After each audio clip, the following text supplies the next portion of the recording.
Yeah, hi there, and these comments, I'm going to use your initials here, R.A. And this is Michael, and I apologize for, you're one of the last essays in my level 6 TOEFL class to read, and I'm actually glad I read it. You have a very strong organization. I liked your thesis, your topic sentences all connect back. You have some good details to support your generalizations, so you're in very good shape. You have some language use issues. That's pretty much it. Other than some minor problems with maybe word choice and maybe sentence structure, I think this is a very good essay. So let me take a look at each paragraph, see if I can point out something. Okay, your first paragraph is pretty much error-free, no major problems. In the next paragraph, let's say, I would probably change the second line. You're talking about a hypothetical, so say usually when I choose a place to live in, I prefer to live in a quiet neighborhood. Living near a cinema, here say, would cause a lot of noise around me. As a result, I would have to wait until the last short night to have some quietness. Then you say one time your neighbor had a movie and you said that night I did not sleep until they finished, ED. So in that paragraph you had some minor problems with your verbs, a little bit.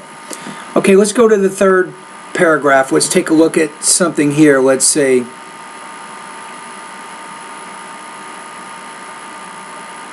Okay, in the third line, you're having some verb tense problems. You say, when someone left his house, he knows, because we know. I would say, if someone leaves his house, he knows that nobody can steal. I wouldn't say his house. Nobody can steal his property or belongings, because we know everyone. You want to say everyone who enters our neighborhood, or we know everyone entering our neighborhood. So, in that case, again, you're having some problems with your verb tenses and your verb, choosing the right verb. And then you said no and then enter. You need to use a who there, an adjective clause, in order to connect that dependent clause to the independent clause part of the sentence. All right, let's go to your fourth paragraph. By the way, very nice transitions here. You say, besides the noise and the safety, maybe put a comma, the rent price will decrease. Then put, if a movie theater is located near my community. I would say that. Make sure you connect your topic sentence there back to the purpose of the writing task. And then you give an example here, I think.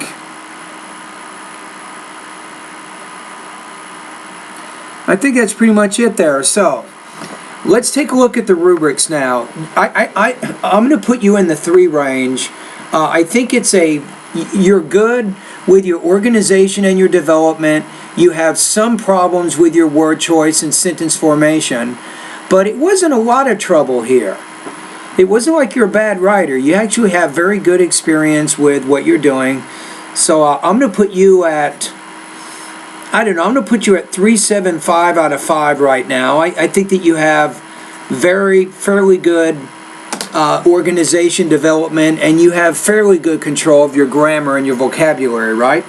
So a 3.75, if you look at this particular class, that's going to put you at 85% on this writing assignment. All right? Anyway, thank you for completing the practice test. And if I were you, I think you understand how to organize and develop your ideas. You don't have any problems there. So if you want to review any of my lessons, I would recommend maybe you spend some time in grammar lesson number 7.